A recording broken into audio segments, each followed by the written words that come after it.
Hey, what's up? Me brother. Hey, brother. How you feeling, man? Pretty good, man. I'd be feeling a whole lot better about some fucking Popeyes. White County ain't on that Popeyes wave yet. Fuck no, bro. We don't even have a chicken joint. I ain't got no Lee's. No, dude, we don't have a fucking Lee's, man. We don't have a Chester Fried. We got You ain't even got no KFC. Nah, dude. Hey, I will say, okay. There is a town. It's like 30 minutes. It's probably like from here. In between here and Carbondale, there's a town called Harrisburg, and they actually have biggest. They actually have the biggest fucking KFC in America. And this motherfucker has a breakfast buffet, bro. I've been there. Not a regular buffet, the breakfast joint too. They got the breakfast buffet, bro. I went there like 4 or 5 years ago on fucking Easter with my cousin. Oh my god. Then after that, he went and bought a gun. How far is that from you? Like 30, 40 minutes. God damn, man. 40-minute drive for some chain chicken. And a gun. And a gun. On Easter. Oh my god. Oh man. Jesus died for our sins, our buffet breakfast, and a gun.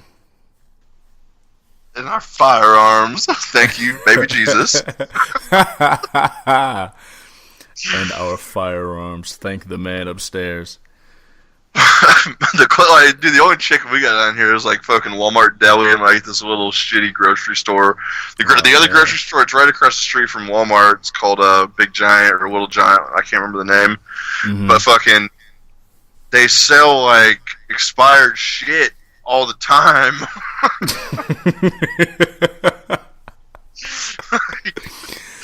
Big Giant expiration dates. 2 days ago. Oh my god. Day old bread from 9 days ago. Bro, I swear to God, like you know how he goes some places, like some like stores or whatever, they have like a bargain bin. You know, like normally it's like spices and shit like that. You know what I'm saying? The whole grocery store is a bargain bin. Basically, the whole grocery store is a bargain bin, and the bargain bins they do have, like they have bags of chips and shit. And you look at their expiration date, and dude, I swear to God, they're like a year old. They're kettle cooks. So they can get away with it. You know what I'm saying? Right.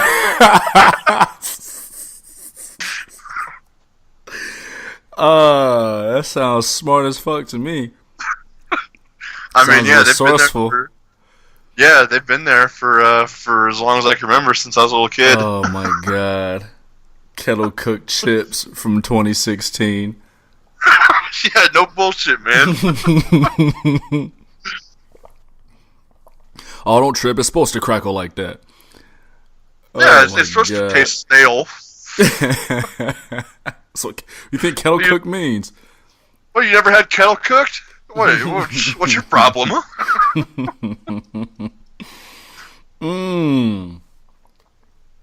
you feeling, man? What's going on? Oh man, just trying to stay busy, man. Went to a wedding that I didn't get paid to go to. Yeah, you got to see that stunner though, right? Bruh, that really set the tone for the day, man. People, man, yeah, I watched a man. So they didn't introduce, right? They didn't introduce the bridal party in pairs like they normally do. They introduced all the bridesmaids, then they introduced the groomsmen. And my man was so lit already, he gave a man a stone cold stunner upon introduction. He was walking out there like, I seen it. He was strutting. He was doing that Vince McMahon walk, kinda. And that's what's killing me. It was on Snapchat within 5 minutes. Yeah.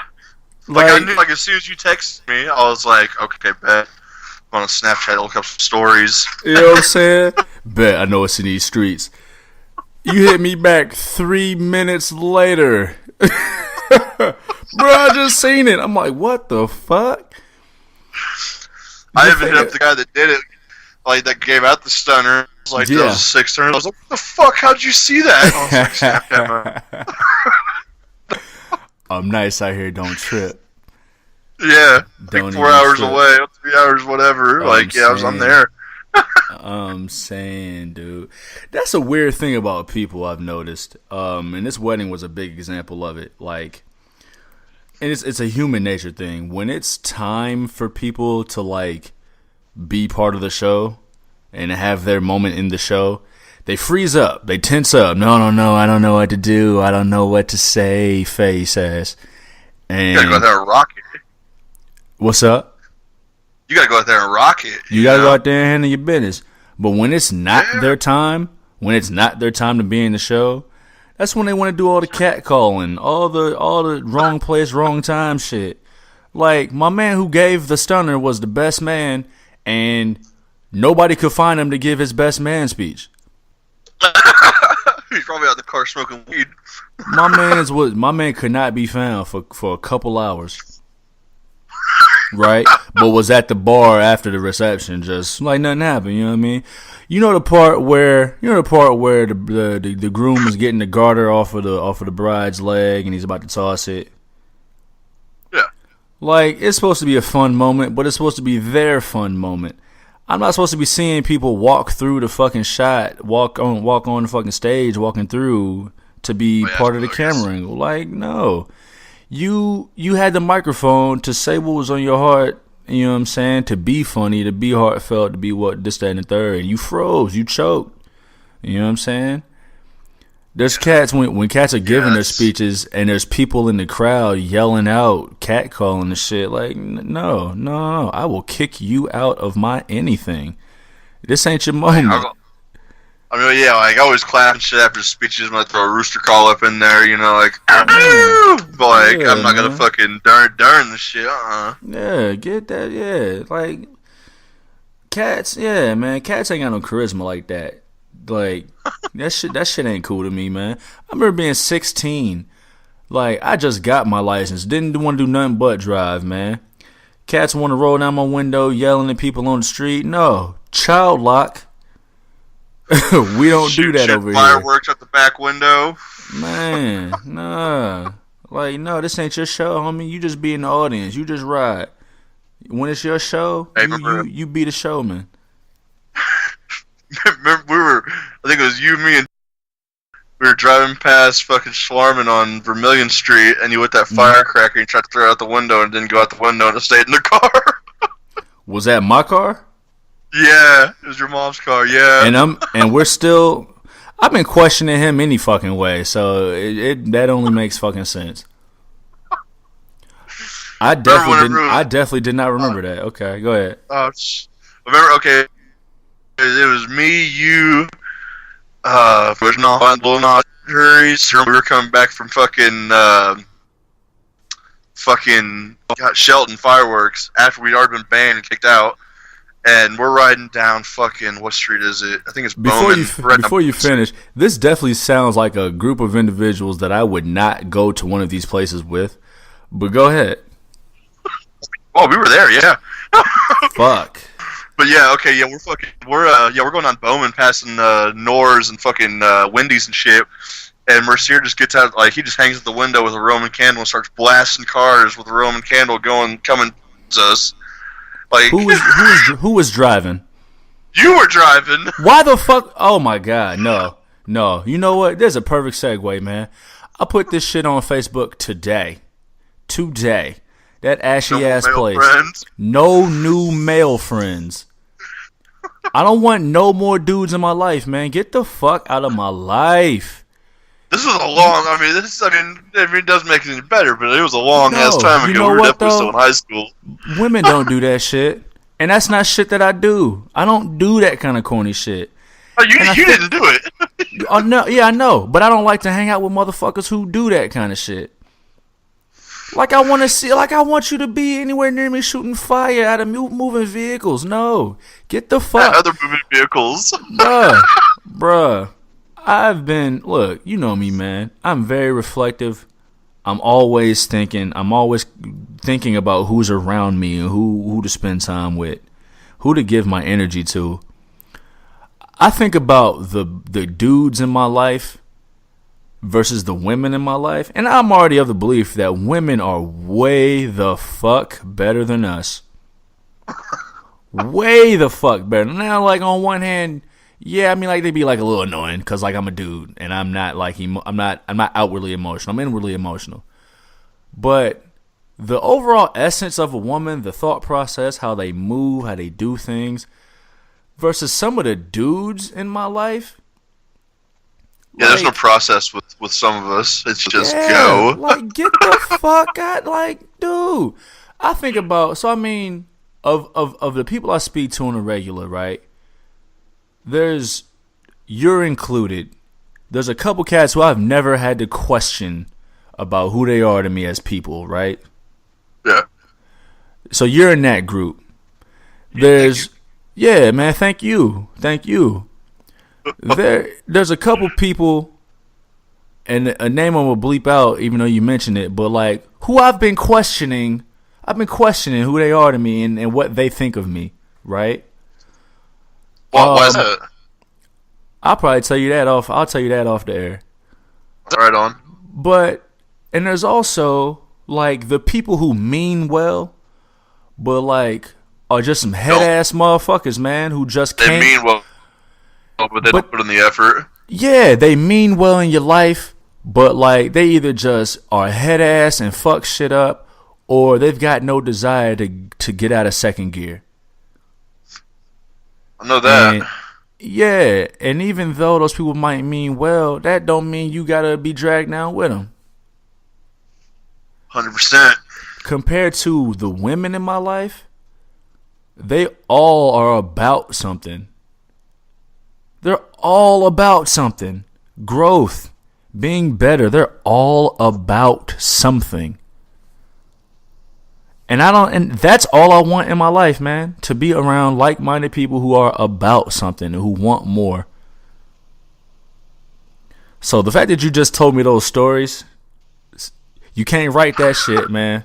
You can't write that shit. That shit is well timed. That shit is well timed. God damn. Oh my god, dude. Shooting fireballs and firecrackers out my goddamn window. Nigga, While we're driving down the street in broad daylight. Bruh. Smoking weed, fucking bruh. Arrest waiting to happen. I'm saying. It was 3 black kids, a Mexican kid, and a white kid. Yeah. You know what I'm saying? Like, I use the phrase all the time. I hate being whack by association. I want to earn my whackness. And goddamn it, I can't tell you the last time I was whack on my own. I do a pretty good job of that on my own, I feel like, every once in a while. But goddamn it, you at least have the chance to earn your own whackness. Goddamn. Hey man, I own it too, shit. I'm saying, you know what I mean? You purchased that whackness. You know what I'm saying? That shit was not handed to you. That wasn't no hand-me-down whackness. I bought it and I fucking threw the receipt away. You know what I'm saying? Fuck the receipt. Not returning this whackness. This whackness is well worn. This whackness got stains on it. Yeah. You know what I'm saying? It's got my grease on it, yeah. I'm saying. Shit, that ain't some shit you gonna wear and take back the next day. You wasn't tucking no tags, homie. You burned them shits off. I didn't even sniff the tag. I just ripped it off. Oh, shit, man. What the fuck? That's so crazy, bro. That's just so crazy how things just turn around sometimes. Like, I've been thinking about that all day, and I've been talking to, like, women in my life about it. And even a couple of my guys about it. Work was mad slow today. I had hella conversations via phone and text. Shit, man. I wish I could say the same. Hey, at least you're getting it, man. At least when you go to work, you actually have, like, things to do. I was watching boxing clips and talking to people. Yeah, go ahead. You know what I'm saying? But, no, so I was talking to my guy who is in the same category as you. You know, I'll edit it out, but... Yeah. I was telling about that because we've got some similar stories about the people in our lives and the dumb shit they do and how we just kind of tired of it. I was talking to some of the women about it in my life, and they gave me the perspective that I look for women to have. Just a different, thoughtful perspective about that kind of shit that I can't get nowhere else. And so the fact that because it's always good to hear a different perspective on those types of things, you know. Yeah, and so the fact that you told me them 2 stories just right on fucking time is just amazing to me. Amazing to me. So, salute to you. Air 5, bro. Air 5. I'm telling you.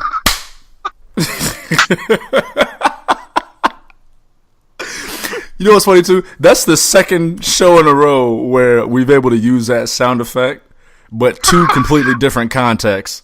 It's all about being able to relate, man. Oh my god, man. No doubt, man. I think this might be as good a time as any to get into the festivities, man. I want to thank y'all for pressing play on episode 18 of The Hard Camera. I am your boy JUV, just on your visual. That is the boy Big Ren, the legendary, and together we are the Young Stallions. Big Ren. Let them know they can reach you on the social medias, dog. All right. You guys can find me on Twitter at King Moth, and then you can also find me on Instagram, Hey Motherfucker, Big Ren. And then, last but not least, on Snapchat, MoffedUp316. Let them know. I just shotgun beers and shotgun treats and grilling the meats. Grilling meat, shotgun and treats. I love it, man. Yeah. Catch me on Snapchat at Los Juve Desay. You know that's LOSJUVDESAYUNO. Check out the Facebook page, facebook.com/Juve. We put up the content. We put up other products, stuff that makes me, stuff that makes my world go round. Hit me on Twitter at Juvie Desayuno, JUVIDESAYUNO. Check out our crack Twitter staff for the Mixcloud page at Mixcloud Juvie on Twitter. And then last but not least, even though I'm still working out the kinks and the bugs and the whatnot, hit me on Instagram at Juvie Desayuno. Give you a well-rounded view of myself. I'm gonna try to cover my face as much as possible because I just try to be mysterious like that. But we'll give you a little bit of everything, man.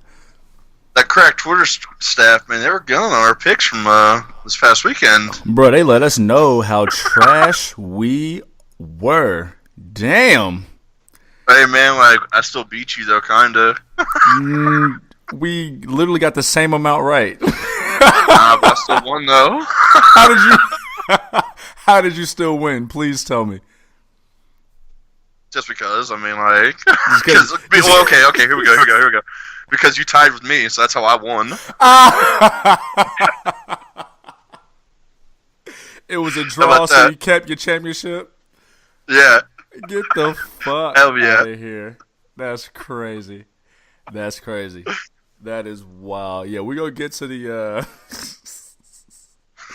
Yeah, man, we'll get to the Super Showdown rundown here in a little bit, man. I wanted to bring up, we've been trying to get this started for a little while now, so I figured we would bring it to the listeners, to the people, man. Try to make this a little bit more interactive, a little more fun. So last couple days ago, just a few days ago, I just did my fantasy draft for my my NBA fantasy league that I'm in every year.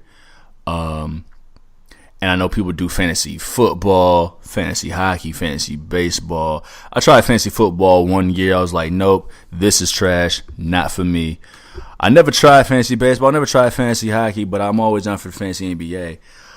I was doing a little research on the net, man, because I in the what's the word I'm looking for? The spare time that I do have, it dwindles how much spare time I tend to have. I was thinking about a nice little fancy wrestling draft, dog. We do a fucking podcast. We might as well be interactive. Hell yeah. I know me and you have been talking about for a while. We've got a few cats who are down, but we want more people to be down. So we've got the site, we've got the place picked out, man. We just need a couple more people to get involved. We'll probably put some paper up to make it a little more fun. Make sure people stick with it, take the initiative to stick with it. I am currently in a draft with a bunch of randoms right now because I just want to see how it goes, see how it rides out. Not to brag, I'm giving them motherfuckers the boots, man. I'm going to shoot you a screenshot later on. I'm giving him the boots. I don't check it as often as my fantasy basketball league, but it don't look like I'm gonna need to. It runs in seasons where we're thinking about getting it done. So yeah, reach out to us, man. Use hashtag the hard camera. You can find us on Twitter at Juvie Day, you know, at which one's yours? Moffed up? A motherfucker. You got a lot of names, man. I know. Yeah, I got a lot of them. A motherfucker. Yeah. On Twitter, right? Yeah. No. On Twitter. I mean, on Instagram, it's a motherfucker, but on Twitter, it's King Moff. That's what it is. My bad, B. So yeah, on Twitter, man, hit Juvie Day, you know, or King Moff, or Mixcloud Juvie. And over on Instagram, hit Juvie Day, you know, or a motherfucker. If you're interested, use hashtag the hard camera if you're interested. It runs in seasons. What's up? Or shit, even drop a line in the comment section on the Mixcloud page. Yeah, man. Hit on the Mixcloud page, and when we post this up, man, drop something in our comment section for each Instagram post. Yeah, we've got ways to be contacted. We're way too accessible. So yeah, if you're interested in that, man, try to get at us, and we'll put something together, man. We'll make something happen. What is next on the docket? Instagram, man. I've been thinking about making it private. I don't know. I'm still working out the kinks of it.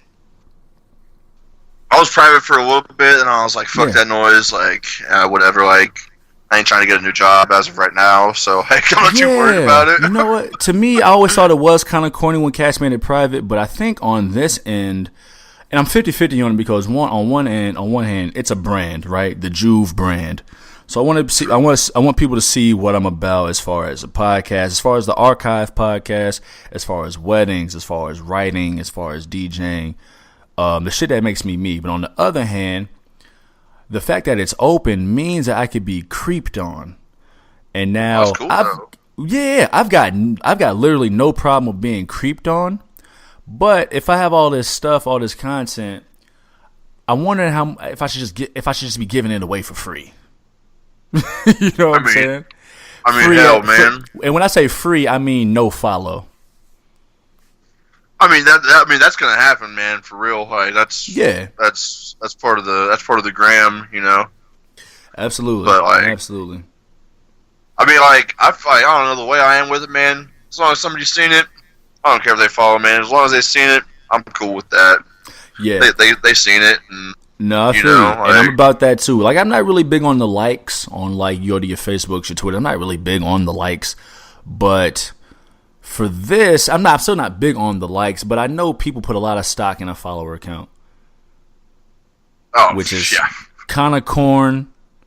Follower counts, follower ratios, it's all kind of corn. Me, I don't really care so much about a follower ratio. I just don't think a lot of motherfuckers are interesting, and that's on me. Yeah, it's not stuff I'm proud of. I've been saying a lot lately that I don't get excited easily. Like I don't feel things.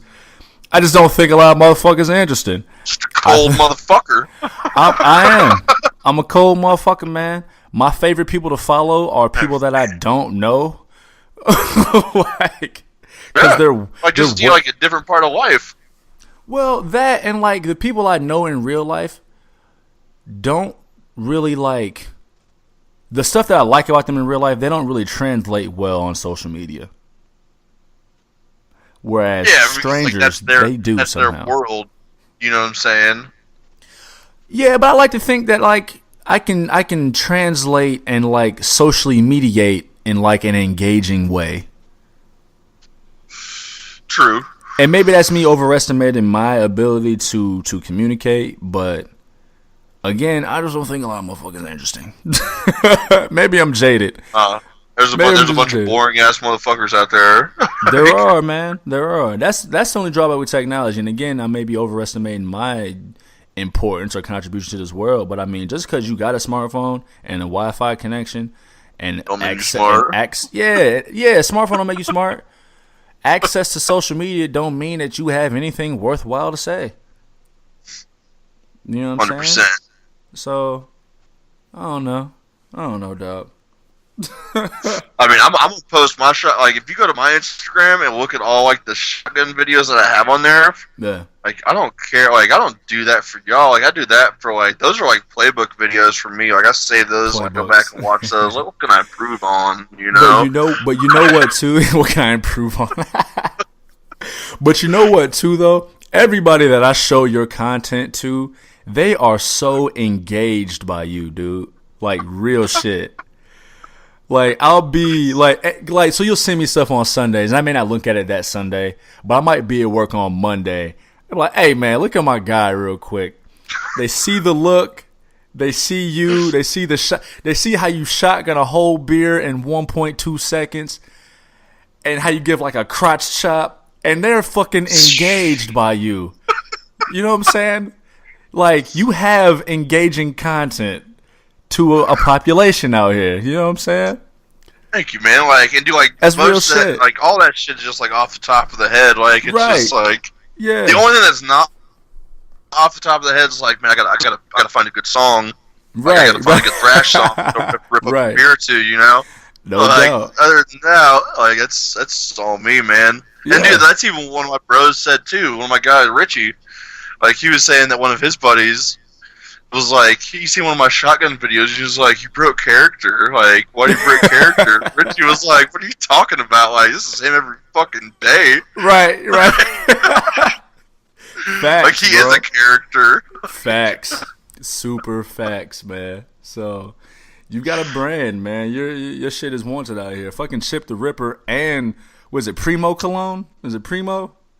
Yeah, Primo, and then I got Chip's producer. Yeah, he's following me now too. We're boys. I'm saying, me and Chip, we're boys now. Out here chopping it up with King Chip. And yeah, Primo dude, what was Cologne. fucking hilarious about that shit is like I don't even like to tell this story out loud.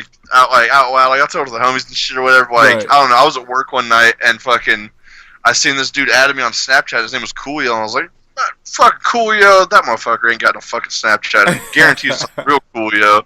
Right. So like, and it said that he added me by username. So I was like, this motherfucker actually had to type my name in to add me. Right. And I was like, I seen one of his videos, like he was like making a beat, and I was like, you know Chip? He was like, yeah, dude, like actually, like I do. Like he actually showed me your Snapchats. I was like, you gotta add this motherfucker. That's fucking fire, bro. That is fire as fuck.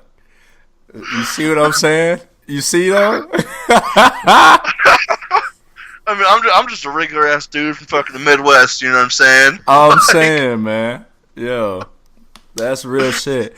That's real shit. Because, I mean, the Midwest, it's not exactly like an indicative of how full this life can be. You know what I'm saying? But my man Ren down in White County, just being him is an engaging motherfucker, man. I mean, like, there's no script to this life. It's just, it's just let's go, you know? Like, I mean, it's the life that chose you, man. Man, yeah, you fucking right, man. And I'm starting to wonder how this life is feeling towards me. Hey, yeah. It definitely has its way of imposing itself. I keep saying that a lot lately, too. Yeah, but I mean, hey, man, I know my limits. Hey, just keep those in mind, brother. Oh, yeah. Oh, yes.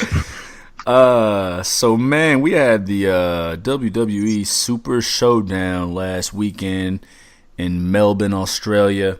And, yes, as you mentioned, man, the crack Twitter staff gave us the fucking blues. Me and you both went for a rather trash 4 for 10 on our predictions, man, going for 40%. Which brings our total tallies to our fucking, I'm looking at the timeline where they said it was. They said those picks stink, and they did stink. 4 for 10 each, which brings our totals to you're at Big Ren's at 15 of 31. That's 48.3%. I am at 20 of 31 for 64.5%. Them averages was brought mad down, dog. Mad down. Yeah, that'll happen. It'll happen. What is it about this show? There's room to improve. What is it about this show that gave us? I think I have an idea what it was, but what do you think it was about this show that made us perform so fucking poorly? Well, okay, one of them was that they fucking decided to change the fucking match right at the beginning of the fucking match. Oh, Taker and Triple H.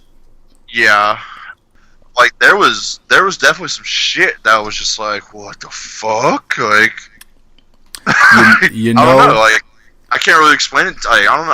I don't really know how to explain it much more than that. I do think I know what it was, and part of it I'm going to wait for in the Raw recap, the Raw and SmackDown recaps, because for the Super Showdown, I really only want to talk about 3 matches with an honorable mention to a 4th. I mean, we're still going to, just go through it. I mean, there's only 10 of them, but I mean... Yeah, but because of what happened on Raw and SmackDown, a lot of it we don't even need to talk about in reference to the Super Showdown. True. So I want to give a salute to Cedric Alexander and Buddy Murphy. That was a hell of a show. God. Hell of a show. That was like top 3 match right there. Absolutely. The reception that Buddy Murphy got, an Australian native, as he made his entrance, it felt special. It felt special. It was one of the few things that actually felt special on the show.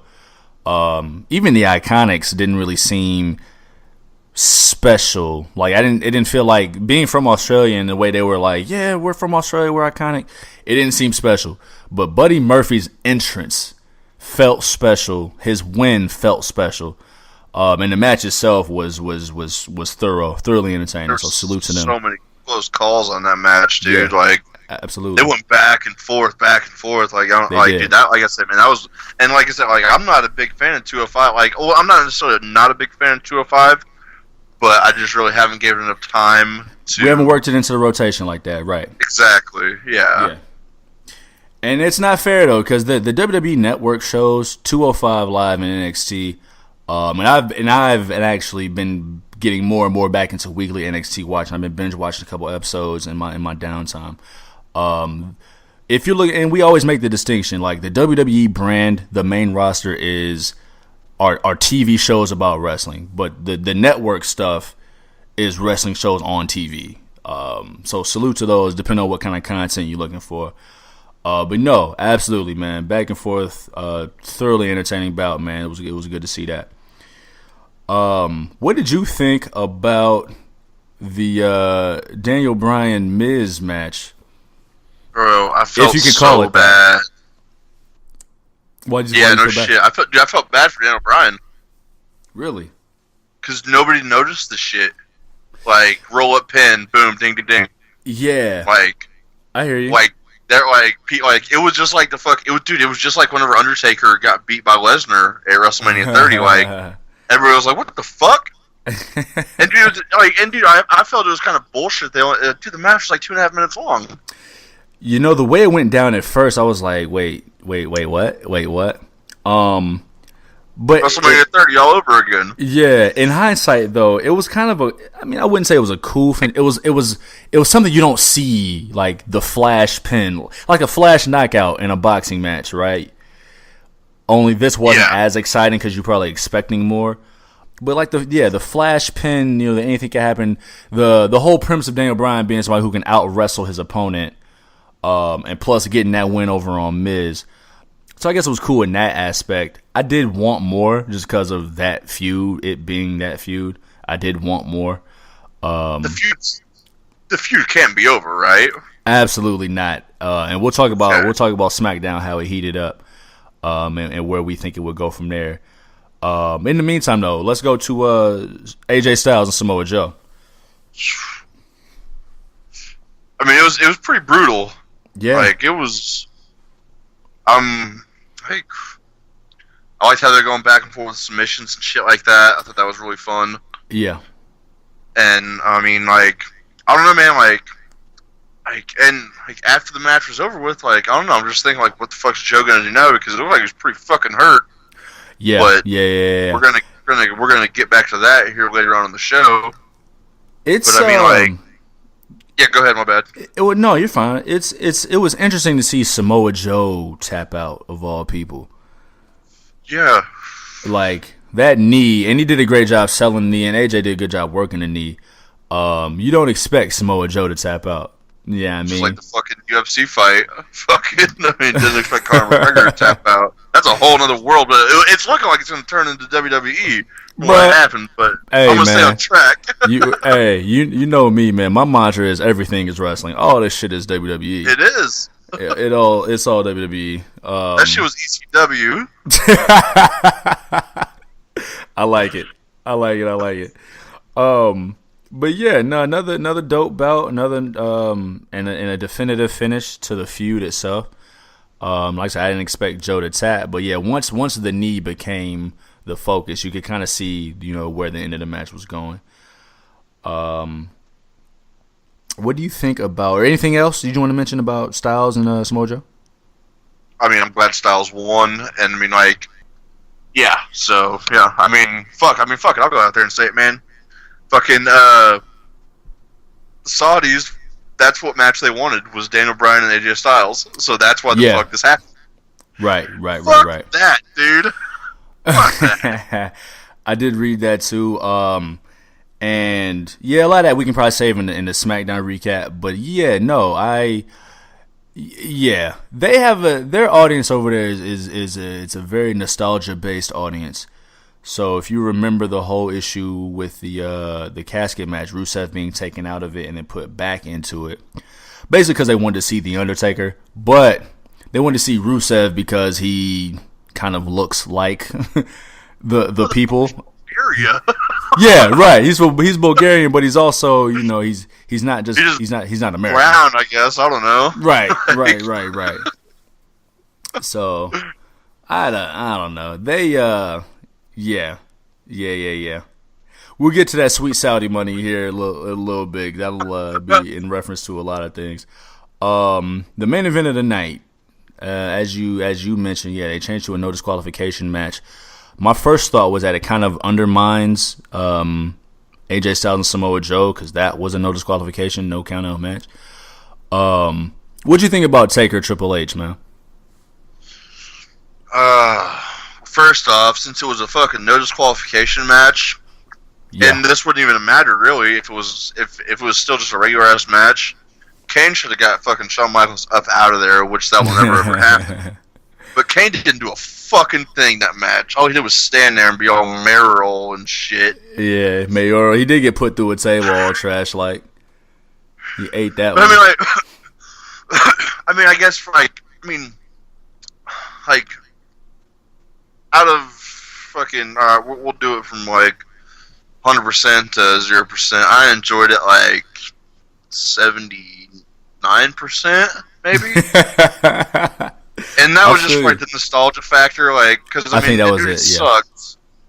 Like, and I feel like that's why a lot of people, I guarantee a lot of people felt the same way as I did about it. I mean, because I read the comments and shit, and it was, most of the comments like, get these fucking dinosaurs out of here, and it's like, well, there are dinosaurs and shit, but I guarantee you wouldn't say it to their fucking face, especially Big Mark. Oh, I'm not shit. I'll just say hello, Mr. Taker, sir. That shit was super. That shit was super mids. It may not have even been mids. Like it was. It was like fucking. It happened. They call that shit back in the. They called it like damn. You remember they called that shit damn near? Right. I mean, it's some regular. Like, there might be one or two seasons, but it's pretty good though. It's some damn near. That shit wasn't even mids. It was some damn near. Oh my god! That you gotta pick apart and put in one of them 99-cent Good Time reloads. Oh my god! Yeah, man. When they fought into the crowd and they couldn't get the timing right on like the back body drop onto the steel rail, I'm like, oh son, come on, son. Yeah. No, it was rough, man. The finish came. It was fucking rough. It was damn near, bro. Yeah, it's some damn near. Got some of that near. The finish came and they built to the tag match very well. Which I guess we can tie this into Raw. We can tie it into Raw, I suppose. That promo at the beginning of Raw was dope. Shawn Michaels officially coming back. That Saudi money is strong. That promo was dope. That opened up very well. I'm not quite excited yet. Do it. Yeah. Right. Chicago, fuck yeah. Absolutely. I'm not quite excited for it yet. Maybe we'll get some more build on SmackDown 1000 with Evolution returning. Undertaker will be there. I don't know if they're just gonna like forget about it or if they'll use their TV time to build. Right. They better do that fucking shit like they did fucking what the fuck was it? It was Raw 25? Shit. Yeah. Yeah. And like where he just comes out and talks and like dude, that like man, I still to this day I feel bad for those motherfuckers that were in that arena. Oh, Manhattan Center is still burning. Dude. It's still burning. I feel bad for those dudes. So, but no, that was a good promo to start the build. I'm not exactly excited for the match yet, but I mean, I'm not going to turn it down. So here's my thing about Super Showdown and why we could save a lot of the recap for Raw and SmackDown. Last week we were talking about it feeling like a glorified house show. Yeah. It was a fucking glorified house show because all of the storyline progression that they could have done at the actual Super Showdown, they went and did it in all the fucking rematches on Raw and SmackDown.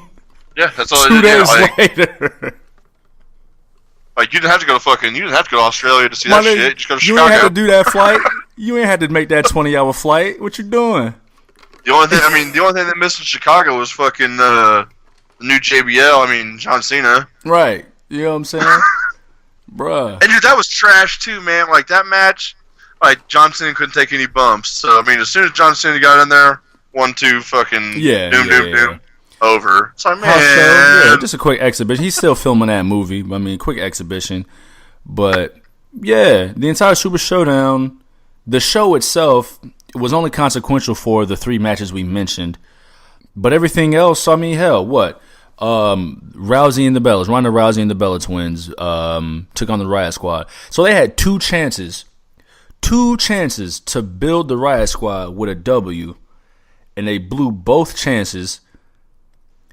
And still built to the Rousey-Nikki Bella match for Evolution anyway. That was the best part of the Super Showdown was winning that Raw. I'm saying, right. Right. Like, they did all the rematches. It was like no point to even watching Super Showdown when they put all the rematches the next week. They could have built the Riot Squad by giving them even a fluke win, even a fluke W. I know we're still waiting for some kind of explanation from the Bella Twins, but they could have built it up somehow within a loss or something. They could have done something to where more people came out looking good than how they did it. Calling it now, man. Fucking okay. We're gonna go into Evolution. Oh, fuck no, I'm not gonna say anything. No, go ahead. Don't be scared. I'll wait. Okay, yeah, okay. All right, we're gonna go into Evolution. It's gonna be fucking Rousey versus Nikki. Obviously, we know who the fuck's gonna win. Yeah. Then after that, we're gonna get fucking Natalya and Rousey versus the Bella Twins. And you know what? That's a good fucking point. Where was Natalya? Yeah, no shit. That's her best friend. My best friend Rhonda. Yeah, she was. Yeah, like she no help at all. She was just like Kane. Saying, where was you at, shorty? like if I was Ronda, I'd be like, fuck you. Like I'm gonna turn on you for no reason. Not for no reason, but like, you're gonna turn on anybody. You know what I'm saying? Oh my gosh. That moves us to the other 6-person tag match, The Shield versus Braun Strowman, Dolph Ziggler, and Drew McIntyre. At least they got the winner right this time, and they gave it to the Dogs of War, which I thought they would do at the Super Showdown. They teased the Dean Ambrose turn as he walked out on his squad after losing the match. We're not getting that turn. I don't believe I still don't think we're gonna get that turn anytime soon. No. But like Roman Reigns, like he fixed his fuck. Oh, it wasn't necessarily it wasn't a fuck up, but whenever when we smoked Ambrose, the fucking Super Showdown, and then he came back and speared Braun. It's like, all right, like that. That might happen if you get into a big big old 6-person brawl, even in real life, you might even hit your own homie on accident. That's 12 fists. You know? 12 fists of flying. 5 golden rings. So yeah, we had that happen. I think we're building to, and we talked about it before, I think we're still building to that Survivor Series match after Crown Jewel and then the eventual TLC blow off. So we've got a little more time till we see this flesh out, till we see the end of it. They were teasing Braun Strowman ditching both McIntyre and Ziggler, telling them to get their shit together. Yeah, no, when LeBron Strowman tells me to get my shit together, I'm about to get all my shit together. I'm gonna grab up some other shit that ain't even mine, and just put it together with my shit just to make sure that my shit is fully together. If he tells me that shit, man, I'm planning for the next month and a half. I'm planning until Christmas. Oh, bro. Oh, absolutely. My 5-year plan will be full effect. You know what I'm saying? Like, you know, like, that dude, like, dude, like, whenever he was yelling, too, at the Superstar Showdown, yeah. Fuck, like, dude, oh, man, that dude, like, it's fucking scary, bro. I'm saying, man. Dude. I swear to God, I hope that I will never, ever be that mad where, like, I sound like that, dude. Like, not saying it's a bad thing, but fuck, man. Like, that dude is fucking scary. My man is forceful. My man is forceful out here. It's forceful, man. We had a special return this past Monday. Your boy Kurt Angle is back, man. He's qualified for the World Cup tournament after winning a farce of a battle royal. Got a little bit of revenge on Baron Corbin. You knew what was gonna happen though, like when you were watching that shit, right? He had to come back eventually, yeah. Oh yeah. He had to make whenever Corbin was the last one in the ring and like you didn't hear the bell, it was like, okay, here we go. Something's happening. Yeah. Shenanigans time. Something is happening. Right. No doubt, man. So the World Cup tournament, and I'm skipping a little bit over what happened on Smackdown. So we've got 4 of the 8 participants for the World Cup tournament: John Cena, Kurt Angle, Jeff Hardy, and Randy Orton. As of what happened on Smackdown, and we've got one more match, at least announced for next week, is the return of Rey Mysterio as he faces Shinsuke Nakamura. How do you think this is going to shape out? Who do you think the other 4 competitors will be? Well, hold on. I got one question for you before I answer the question you just asked me. Yeah.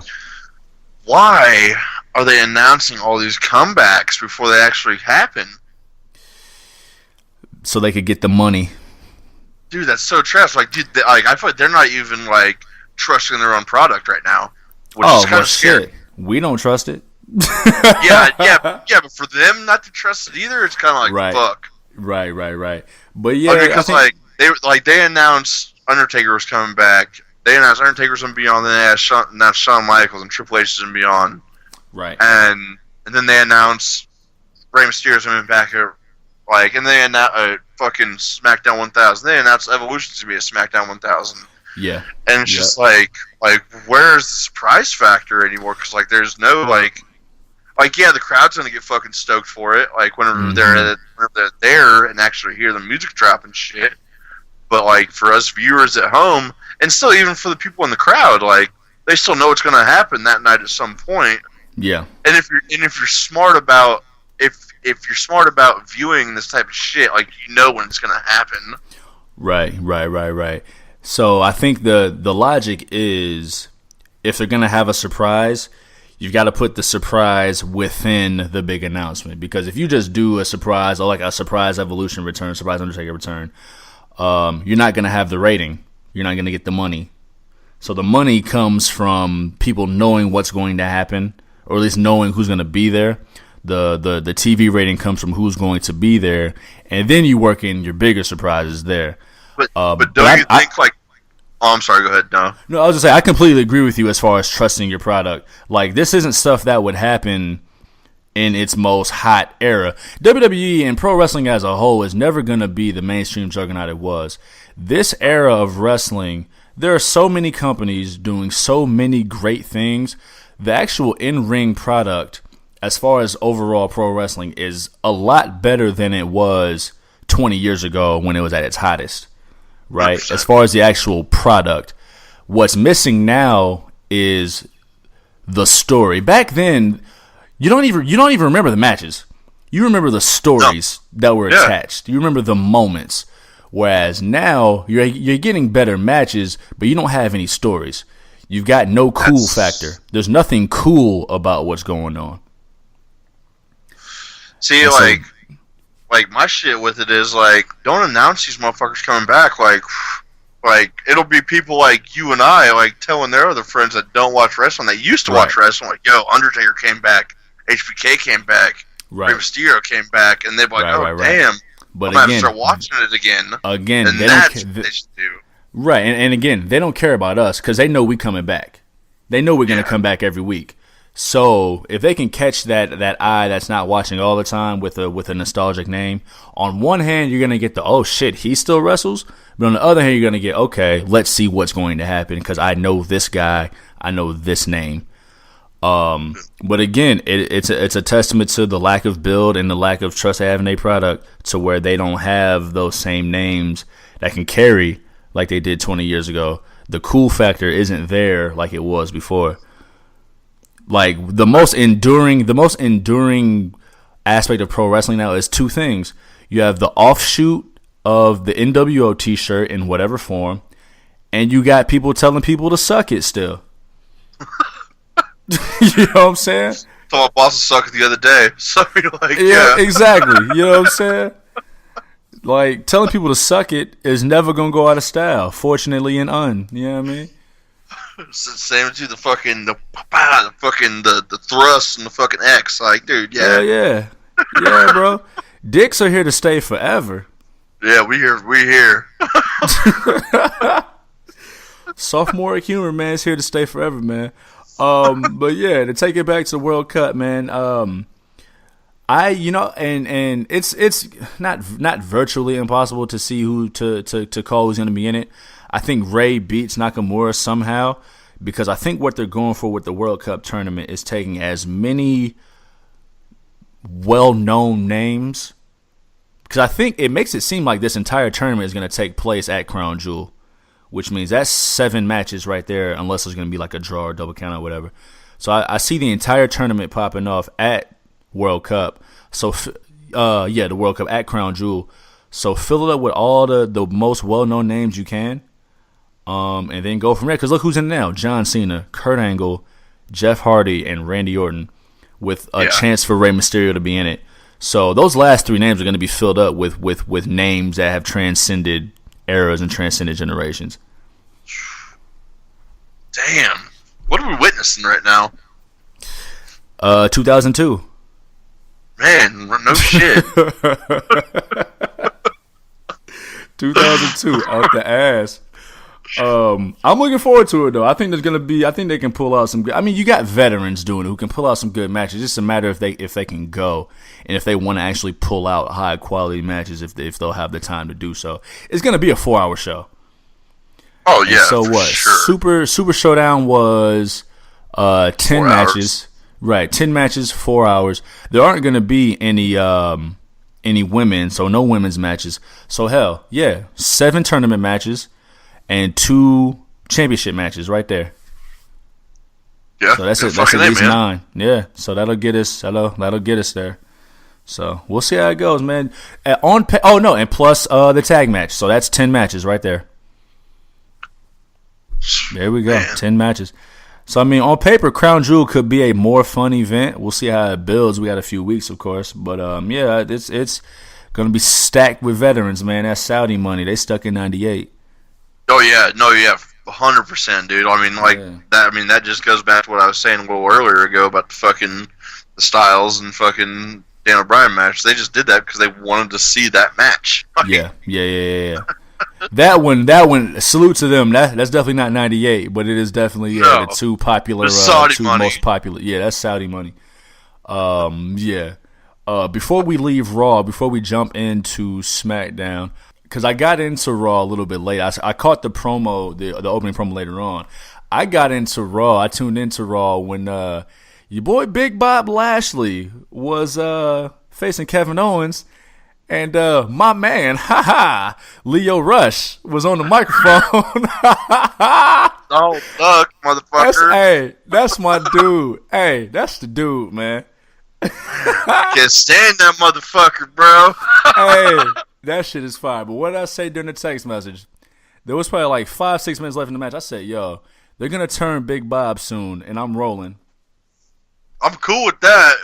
This is perfect for him. Lashley. It's like, God damn, dude. Chicago was hating it. And that's why it's so perfect. Because for so long, we were like, yo, Big Bob is not a talker. He is an ass kicker. So let him go out there and kick some ass. But now he's got a mouthpiece who go out there and do all the talking and generate more heat.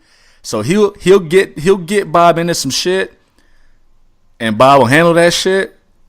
But then have his hype man around there for him. This is great. I'm really interested in where this is going.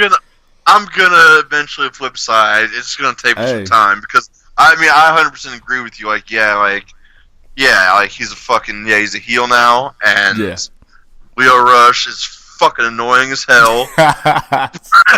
So it's perfect sense. Like man. Like dude, and like for them to like bust that out on Chicago, fuck.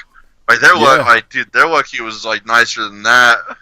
yeah. And it was a good place to do it because Kevin Owens was loved. Oh yeah. Loved there. And Bobby Lashley was gonna get booed anyway.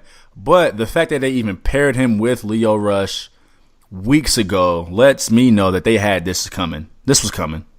So salute to them for that bit of foresight. And if it wasn't coming, I'm gonna just give them the credit like it was. So salute to them for a little bit of foresight. Kevin Owens will be back soon. I believe he's just taking a little time off for some nagging injuries. He's taking surgery, man. Yeah. To tighten some stuff up, clean some stuff up. So get well soon, and maybe he'll be back in time with Sami Zayn, and him and Sami Zayn can come back get their revenge on Big Bob. That as of right now, that'll be pretty tight. But I'm looking forward to seeing Bobby Lashley as a heel. That's gonna be fun. Yeah. Big Bob give no fucks, and Leo Rush on the mic for him. Yeah, I'm down, man. Leo Rush can hang out, man. Yeah, he can hang out. Not with me. I was gonna say not in my neighborhood, but like it would sound bad because I already live in White County. Oh yeah, you already live in White County.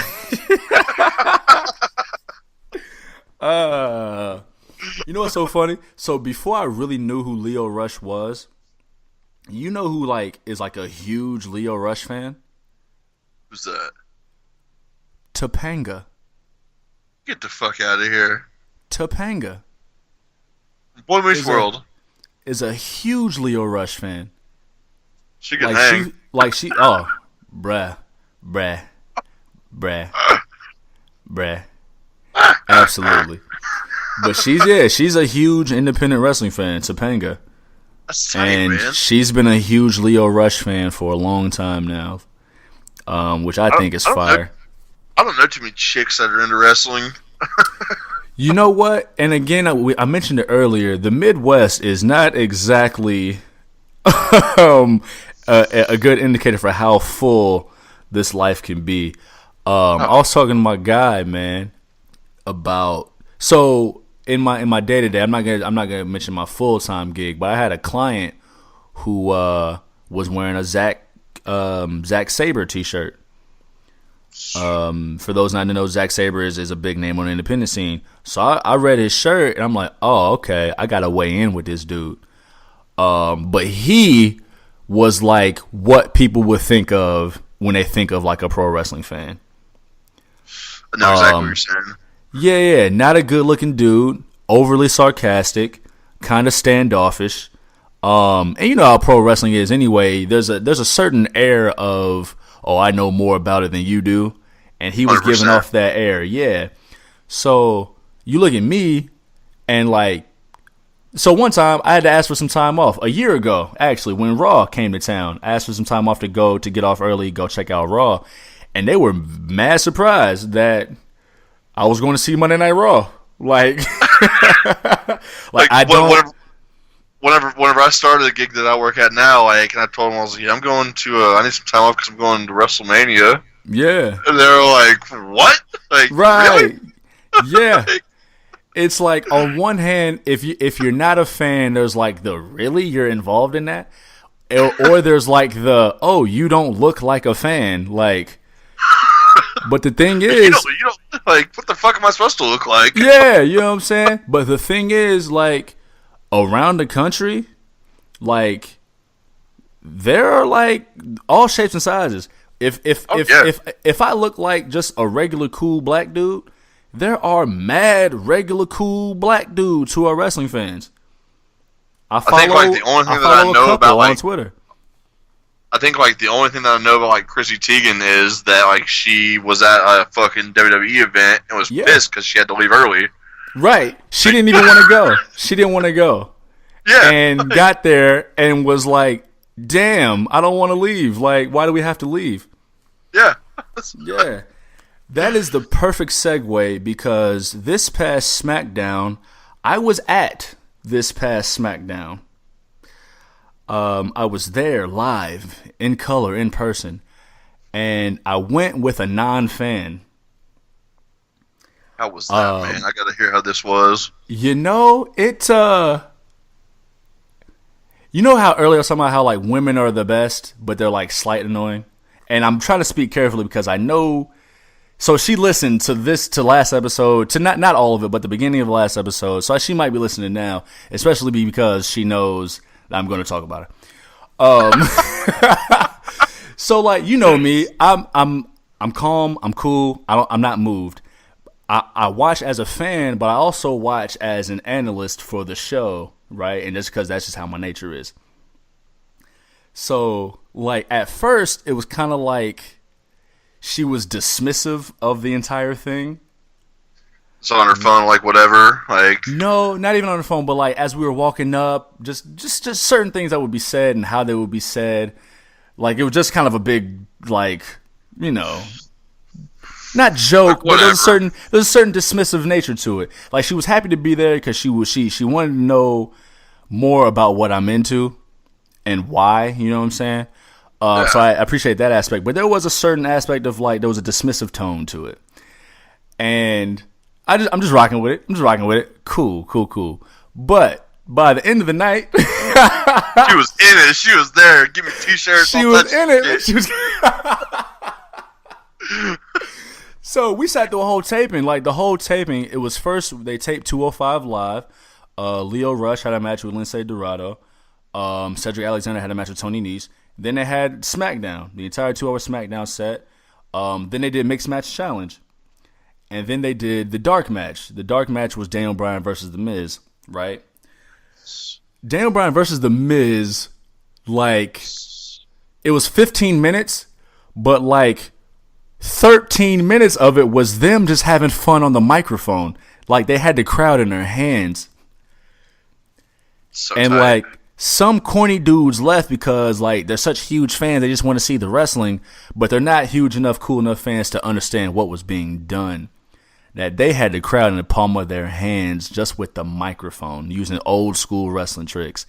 They dissed the city, like Miz dissed the city, and talked about how Cleveland is better, and then Miz like saved the city and got the entire crowd to chant Cleveland sucks. They talked about like Miz wanted to give him a handshake and just let bygones be bygones. And Daniel Bryan was like, we should hug. And Miz was like, it was either Miz or Daniel Bryan. They were like, are you sure you want to see us hug? And so the crowd goes into the yes chant, of course, you know. And it built into Daniel Bryan finally punching Miz in the face. The actual match was only like 2 minutes, and it was all Daniel Bryan, right? But, so a recap of the Super Showdown. Right, yeah, exactly. Exactly. Yeah, it was funny because he hit him with the running knee and then beat him with a small package. Damn. But also, so back in Daniel Bryan's career, they used to call him Mr. Small Package. So he had a bit on the mic about how being called Mr. Small Package isn't exactly the best thing to be called. So he was like, "Oh shit, what do I say? What do I say? Who wants to see me punch Miz in the face?" You know what I'm saying, right? He rolled with it. He rolled with it, right? But there was a moment where Daniel Bryan was going for the yes kicks, and the crowd in unison is chanting yes, yes, yes. And my lady friend's next to me, she's like, "How did they know to do that?" You know what I'm saying? And it was just so dope to watch, like when we took Jeremy to Survivor Series, and he didn't know, but by the time he left and he got all that energy, and we lost our voice when Sting came out, and he just got all that energy, and he was like, "Okay, I get it.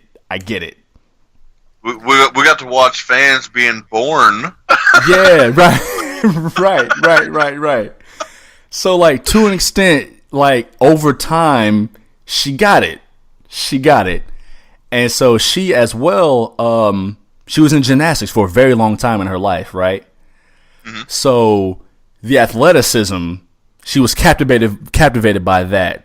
What they were doing off the ropes. Like, Ember Moon hit like a springboard crossbody, and she's using like the technical terms, like half twist layout. Like, I can't even remember all of it, but like she loves Charlotte Flair. She loves Charlotte Flair. Talk about, man, dude, that right there, and that's something we've been talking about too. Is like, how does the WWE get new fans? Exactly. And live shows is how they're going to get new fans. Like, exactly. That's the only way they're going to do it. Yeah. And like, I've even talked to a couple of the bros, and it's like, dude, like, I know you're not into this shit, but like, this is like, I want to take you to a show, bro, because dude, it's a whole nother world. It's a whole nother world, bro. A whole nother world. The night before, because I actually forgot they were coming to town, so she asked me if I wanted to go. I'm like, okay, sure. And I told her like the main match was going to be Charlotte Flair versus Becky Lynch, and she goes, "Wait, there are women?" Damn. So yeah, you really got to see a fan be born. Exactly. And so I was telling her what we've talked about, how like to make new fans, if I want to get a grown man into it, I'd start with like New Japan, ROH, right? Mm-hmm. If I want to get a woman into it, I told her I would start with the reality shows. She said, "Wait, reality shows?" I know chicks back home that know wrestling just because the fucking reality shows, you know? Exactly. I was like, yeah, there's Total Divas on E, there's Total Bellas on E. And I forgot when Miz came out from Miz TV, I was like, oh yeah, he has a reality show too on USA. I completely forgot about that one. Yeah. So, I mean, like, and for me, of course, I watched, you know, like I was saying, as an analyst, somebody who was just watching. But I think if I wasn't there with her, being there with her was another way for me to watch the donuts get made. And I used that phrase last night. It was another way for me to watch the donuts get made, because I'm watching them do all the tricks that they use to get the crowd into it. And it works. You're just waiting. And I'm just waiting. Over there, like, looking at her, like, out the corner of your eye. Like, exactly. You understand? Exactly.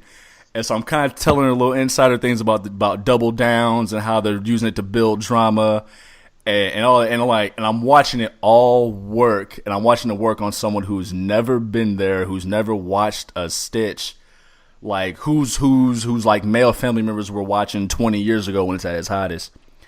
And all the tricks, they still work, dog. They was playing the hits. They were playing the hits. Yeah, dude, you know how tight that is? It was so fascinating. So fascinating. Salute. Air 5. Hey. Shout to Jen. Thank you, Jen. Yeah. It was a dope time. It was a real dope time.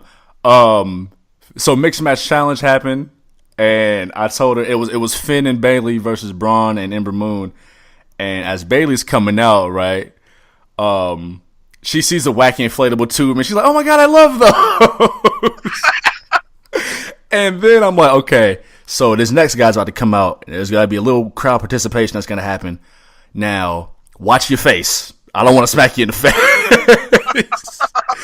Finn comes out. Right. My hands going to be moving. Finn comes out. Of course, you got to do the Finn pose. You know what I'm saying? Like, yeah, the whole experience was dope, man. The whole experience was dope. So that's what I tell everybody about that shit. It's like fucking, dude. It's like a live action fucking movie right in your fucking face. Bro, like you're actually witnessing live. That's what I told. I said, look, it's a play. Think of it like a play. Yeah. It's theater. It's live action theater, where crowd participation is a must. Yeah, crowd participation and the way they get the crowds involved is yeah. The shit is amazing. The shit is amazing. We spend a lot of time kind of ragging on it, like at least some of the storyline decisions. But it helped. It helped that it was Smackdown, so it had a little bit of everything. But to be there live and to feel the energy and to see all the tricks working in person, it was dope. It was a dope experience. Oh yeah, like dude, that's what I tell anybody that's like not necessarily a fan. It's like, dude, go to a show. Yep. Go to a fucking show, and then you'll actually see what it's all about. Like, and it's fucking mind blowing whenever somebody actually goes to a show and they come back and they're like, "Holy shit, you were right." I was like, well, first off in my head, I was like, yeah, I know I was right. Like, but thanks for telling me. Yeah. I hope to see you in the next one. Like, right. Absolutely, yeah. That shit was, yeah. It was a good time. It was a real good time. Yeah, like, I mentioned they had the. Go ahead. I put that shit in like with going to a fucking like live concert. You know, like you never know what you're gonna expect, and like it's right in your like you're there, like you are in the fucking like you are the energy of the show. Yeah. So you're as much part of the show as the show you're watching. Boom, fucking A. Yeah. Yep. Facts. Super facts, man. Super facts. They had I never watched. I'd never seen any Mixed Match Challenge, like on a Facebook stream. Maybe I'd kind of peek in on like a network recap. AJ and Charlotte Flair focused. They were against Carmella and R-Truth. They broke out into a dance battle. They lowered the lights and broke out into a dance battle mid-match. Like, it was a straight, like, comedy match. Charlotte twerked a little bit. Just a little bit. She ain't got a lot to twerk with. She twerked a little bit. Carmella hit the splits, and then R-Truth jumped over her and hit the splits. And then Charlotte, being a former gymnast, she hit the splits. And then everybody looks at AJ Styles. He didn't hit the splits, did he? He's looking at them like, man, y'all know I ain't about to hit these splits, right? This Georgia boy ain't gonna hit no splits. This Georgia boy ain't hitting these splits, man. Ain't nobody breaking this redneck. Fucking, he tried the splits. It didn't work well, but he tried it. But hey, man, as long as he tried, man. He tried, man. Yeah. So again, just watching them make the donuts, man. It was a good experience, man. It was a good experience. And like, dude, like even thinking about it, like they were just rolling with it too. I feel like. Yeah. Like, cause like, I mean, like, you know, they like talked about it backstage and shit before that, and Styles was like, "Man, I'm from Georgia, man. These Georgia boys really hit no splits." You know what I'm saying? Right. You know what I'm saying? I'll give it a try. I'll give her a good old what for? Oh shit, man. That is funny. That is funny, man. So yeah, that was my experience with the live show with the non-fan. Not being able to watch it on television, I want to ask you, how did it look on television? How did it play on television, just overall? Smackdown was banging, dude. I was gonna say, yeah. How did the crowd sound? How was it? The crowd was lit. The crowd sounded pretty good. Yeah. I feel like they try to like dumb them down, they do something with the sound to make the crowd not as vocal or whatever. But with this one, it was good. Yeah. You know, like, I mean, like, I definitely wasn't expecting them. I mean, if they were going to dumb down either Monday night or Tuesday night crowd this past week, it was definitely going to be the Monday night crowd. Yeah, Chicago, yeah. Yeah. But no, like, it was good, man. Smackdown, dude, ever since the fucking Rumble last year, Smackdown has been on fire. Of course. Yeah. So I mean, Yeah. dude, it was a great show, and like especially like the show being like close to home and everything like that, like it just makes it even cooler. I feel like. Yeah. Hell yeah. Absolutely. Because I mean, I don't know, like I don't know, like the fans from the Midwest are different fans. I feel like. Yeah. Indianapolis used to be a much bigger, a much bigger market for wrestling than it is now. Chicago's always been a huge market. Indianapolis used to be a much bigger market, but there's still like, it's still a market. There's still roots there. Exactly. There's they can still count on Indianapolis for a good show. Because I mean, fuck, dude, back in the day it was fucking like St. Louis, Kentucky, like Southern Illinois, fucking Indy, shit like that. Yeah, exactly. Hell, man, they gave Big Show a "You Still Got It" chant. Bro, man, I still like, dude. As long as Big Show doesn't cry, I'm okay. He gonna cry in the car.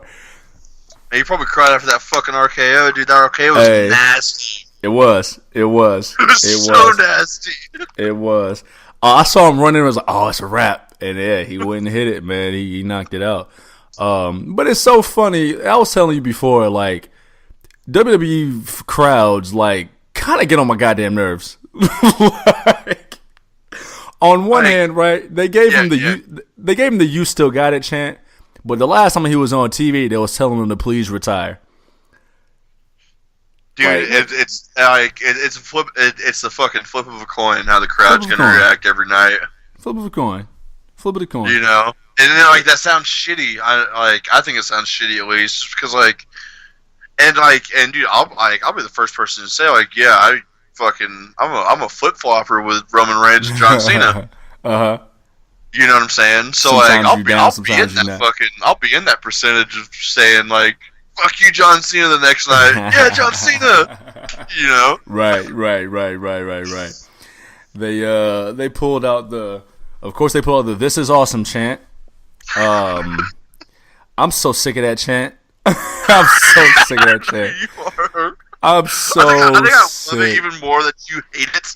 Yeah, man. It's just, remember when the "This Is Awesome" chant was like saved for awesome stuff? You didn't hear it every fucking week. It's the new age fans, man. It's the new age fans, man. Like, I get it. Cats want to be part of the moment. They want to look good, sound good on TV. But I mean, look, if it's all awesome, ain't none of it awesome. Boom. You know what I'm saying? So, like, I don't even really know that. Like, I mean, I watch it every week. You too. Like, what are the chants that are like good ones nowadays? Because there really isn't any good ones. Like they bring out what every once in a while. Yeah. Where, like sometimes, sometimes for that, I feel like that just needs to be retired, even though that's so cold. And that was an accident 17 years ago. Hey, maybe he rolled with it though. He definitely did. He did. So there's "This Is Awesome," and I think NXT is gonna overuse the "Fight Forever" chant. I need to fucking start watching NXT, man. Like, yeah, I know what NXT's all about, man. That last takeover was fucking amazing. Absolutely. But yeah, they're gonna put that into the ground. They're gonna burn that one down. It is what it is, though. But yeah, let's get into the actual SmackDown show, man. Charlotte and Becky, again, a holdover from Super Showdown. On the Super Showdown card, I called a draw. And god damn it, I mean, that wasn't a draw. Like, see, that's where I said I won. That's what I was thinking. Oh no, you picked left. No, it was a double countout. Last night was a draw. No, I mean on Super Showdown, she got DQ'd. She hit her with the belt. On Super Showdown? Yeah. Becky hit Charlotte with the belt. That's why the stipulation was. No. She hit her with the belt. That's why the stipulation was if Becky got DQ'd, then she would lose her title. Okay, no, I believe you. Yeah, for those who weren't there. But yeah, so the draw that I expected on Super Showdown, they just moved it 3 days later, 2 days later, 3 days later to SmackDown, which I figured would have been better served on their big show. The match itself was cool. The match itself was cool. It was like 25 minutes. It was one of the longest matches I've seen on SmackDown. Yeah. It was real solid. They started the night off with it. Yeah, they started the night. Yep. That Charlotte catapult botch was kind of ugly. Ah, man. That was kind of ugly. Yeah, it was really ugly. Yeah. Once I figured out how to do a catapult back in '97, like I never messed up a catapult. She's a professional. I mean, she learned from Rick's. I mean, fuck, come on now. Shit. Yeah, man. She's definitely taken a lot of mannerisms from Rick. Yeah. That whole, like, I can't even describe it. Like, Rick will take a punch to the face and, like, put his fists up, but not, like, all the way. She's got a lot of Rick's mannerisms that she's used and made them hers to an extent. But no, the match itself was cool. It's taken us to the last woman standing match at Evolution. First ever one. First ever last woman standing match. This should be cool. They've given Charlotte a lot of first ofs. Hell in a Cell, first main roster Iron Woman match. She wasn't in Money in the Bank because she was champion, but she probably tried to find a way to get in there as champion. 100%. Absolutely. And now, last woman standing match. This should be a good one. It should be a cool one. Another way to push the story forward too, because whoever loses, they won't be pinned. So I mean, they've got another claim to win another match. I'm looking forward to that though. That should be real cool. I know you're not looking forward to the Evolution pay-per-view, but I think they'll be able to build something a little bit, build something to get you. Hold on. Oh, did I speak too soon? Did I say too much? It's not that I'm not looking forward to it. It's I just want it to be clean and I just want it to flow. Right. And that's the only thing I'm worried about really with it is that just the botches and everything I mean the people that we have the women that we have doing it right now, yeah, they're great and everything, but there's just a lot of stuff that just doesn't flow well, I think. I hear you. And okay. That's valid. That's valid. That's the only thing that's getting me about it. And okay, well, I mean, we're gonna get to it here eventually, but yeah, go ahead. No, that's valid. Wherever you want to go. I was pretty much done with that match. So yeah, wherever you want to go. I mean, I was just gonna keep on rolling with SmackDown. Yeah. I mean, with Trish Stratus coming out, and and Wheeler coming out and everything, and that was all fucking tight. That was all cool stuff. But for them to fucking change the match to a fucking tag match now with fucking Lita and Trish versus Mickey and fucking Alexis. Uh-huh. And then what I read the next day, that this was the whole fucking plan the whole entire time, kind of pissed me off, man. I never saw that. I didn't see that. Yeah. I heard that was the whole plan the whole entire time. So they fucking booked Mickey versus Lita, and then fucking Alexa versus Trish the whole time, knowing it was going to be a fucking tag match. I'm not really happy about that. I can't front, man. Something about that I don't believe. I think I feel like they made a decision to combine them into one match, and they it wasn't always the plan to make it one match. I think though, for the point you were making about cleanliness of the match, that this will actually make it's probably for the best that they just combine them into one. True. I agree with you 100%. Yeah. Trish and Alexa seemed like some kind of dream match, but I mean, Trish hasn't had a match in a while. Alexa, I think, is slight injured. That's why she's out of Mixed Match Challenge. She is. That's why I thought they made this tag match. Right. So they couldn't get her. They're not going to take her off the show completely, but it's going to be a cool little, I mean, there's some interweaving stories in there between Trish and Alexa, Trish and Mickey, Lita and Mickey. So, I mean, it could be something, you know what I mean? I'll try to find that link and send it to you, because I know I wouldn't dream when I read that. No doubt. But if I do find this link and you read it, you got man, dude, that's such trash that did that, because that was a major ticket seller for him right there. Yeah. And they go back on it, and but yeah, let's move on from that one. Yeah, no doubt. They furthered the injury storyline with Samoa Joe. as he lost via ref stoppage. That's the second creative finish that you just don't see. You haven't seen too often in the WWE ring. First being that flash pin with a small package, and now ref stoppage. Samoa Joe couldn't stand. I'm trying to think when the last time we seen a ref stoppage. Was it fucking at SummerSlam? Ambrose and Brock Lesnar? Orton and Lesnar? Orton and Lesnar, I'm sorry, yes. You know what? That one, yes and no. I would go more toward like, that was kind of like a TKO. I mean, he bashed that man's head open with his elbow. He did. So, yeah, it was a ref stoppage, but not in the same way. But yeah, that makes sense. It was a ref stoppage. But yeah, I'm wondering where Samoa Joe goes, because I was feeling like this would be a way to write him off television when he lost to AJ Styles. But now that his leg is even more injured, I feel like Samoa Joe might take a couple weeks off. I'm not mad at it. Yeah. It's like, I'm a big fan of Joe. He's a fucking psychopath. I rock with Joe. You know, and like, what's there for him to do right now, you know? And Exactly. We keep talking about the lack of baby faces on SmackDown, and plus the way he lost, it's he didn't get beat. He didn't get beat. No. He didn't tap out. He didn't get pinned. He didn't quit. Right. He didn't quit. The ref stopped it for him. So I mean, he still looks strong. He's still Samoa Joe. He was still yelling at the ref, like, yeah, you know what I'm saying. He was tight. He was tight about it. So yeah, he'll come back. He'll take a little bit of time off. Come back. Probably just in time for Survivor Series. And make something happen, man. Make something shake something up. So shake something up. And good on Jeff Hardy, man, for finding a that vicious streak. Excuse me.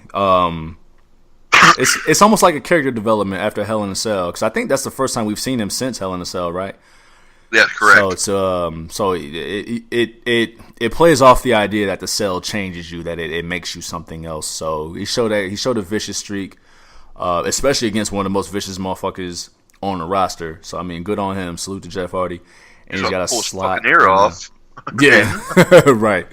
So and he's got a slot in the World Cup tournament. So, the highlight of SmackDown for me, Charlotte and Becky was great. Samoa Joe and Jeff Hardy was straight. The AJ Styles Shelton Benjamin match was cool, but the Miz TV segment, shit on the whole show. Hey man, I like, look man, I was telling my lady friend, man, about the Miz. The Miz, They hate the Miz because he's an asshole, but they cheer him because he's so good at being an asshole. Bingo. And when he finally let loose and decided to stop being professional after they kept fucking with him, it took it to another level. Oh, yeah. He told him, like, look, man, you little flash pin, my shoulder was up, homie, and I'm not getting my just due. My man told AJ Styles he's been champ for a year and the title has never been more irrelevant. I said, son. That's probably right when you texted me, wasn't it? That was right when I hit you up like, hey, Miz talking that shit, boy. I applauded. I was like, ooh. Were you by Miz yourself? Talking that shit. No. Okay, good. So other people realize. Yeah. Miz is talking that shit, man. So Johnny Cage was fucking WWE, man. Johnny Cage was not rolling. Hey, Johnny Miz was not rolling. He was letting everybody have it. So Johnny Miz or Miz Cage? What goes better? Johnny Miz. I'm gonna go with Johnny Miz. Yeah, it rolls better. It rolls better. My man wasn't rolling, man. He got exactly what was off his heart. I don't know what it is, man. He's got that ability to talk, man. My man can talk. Mans can talk. Real world. So salute to him. Yeah, right. All the nights in the booth at the Real World. right. All them confessionals. All them confessionals. That's crazy. I'm gonna save how I think Crown Jewel is gonna go, we're definitely going to be in for a great match at Crown Jewel, but I'll save that for the Crown Jewel show. Which actually, now that I remember, is actually going to double.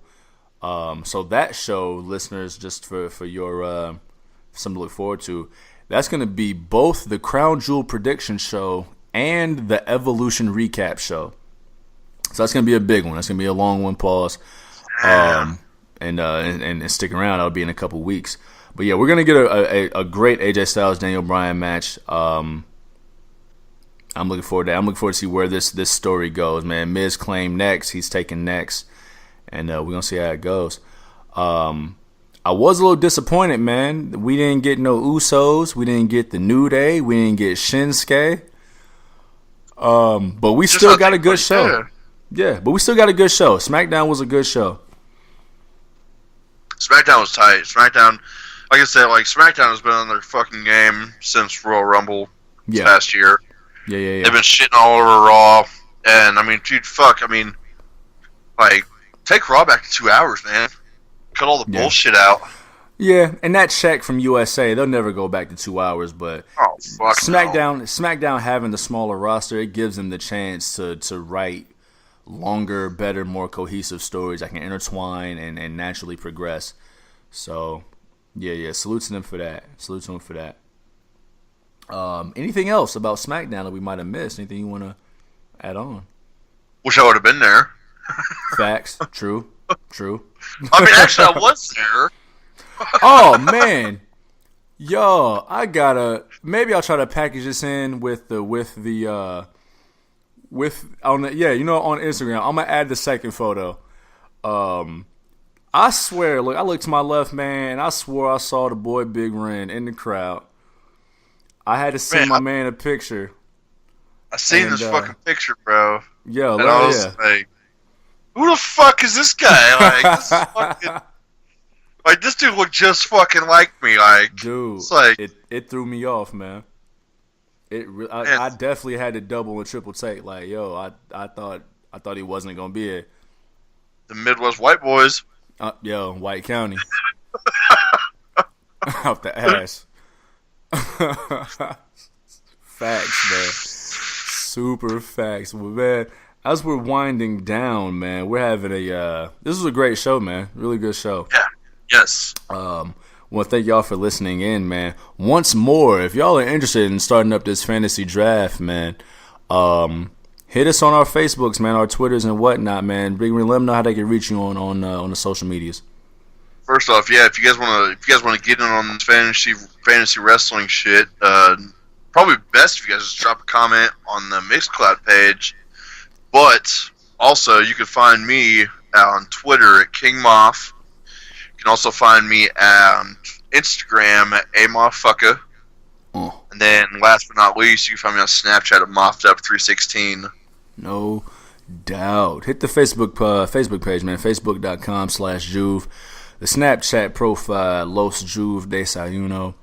The Twitter at Juvie Desayuno. Check out the Mixcloud page on Twitter at MixCloudJuvie. And, of course, on the Instagrams, Juvie Desayuno as well. JUVIDSAYUNO. Yes, sir, the Instagrams. Like I said, we've had a great show, man. Lock in. Check in with us, man. In a couple weeks, we'll be back with the Evolution prediction show. We got a big month, man. It's a heavy month. They got a lot of shows coming up. We got 2 more podcasts dropping just this month, man. So we got the Evolution prediction show. We got the Evolution recap show / Crown Jewel prediction show. And then we have it right in November, man. Not too much further after that. We got the Survivor Series show. So the show and the recap. So absolutely. So keep it locked, man. We gonna be hitting y'all with the content. For any way to get in on discussion, if you don't want to hit us directly, use hashtag the hard camera. We'll find it and we'll hit back. Tell your friends, man. Tell your friends we coming, man. We got the content for you. We're just gonna build and build and build and build. Anything left on your heart, man? Anything you want to share with the people? I just want to say thanks for listening, y'all. Yes, sir. That's it, man. Really. Yes, sir. I am Juve. That is the boy Big Ren, the legendary, and we are the Young Stallions. We will see y'all next time. Adios, amigos. Salute.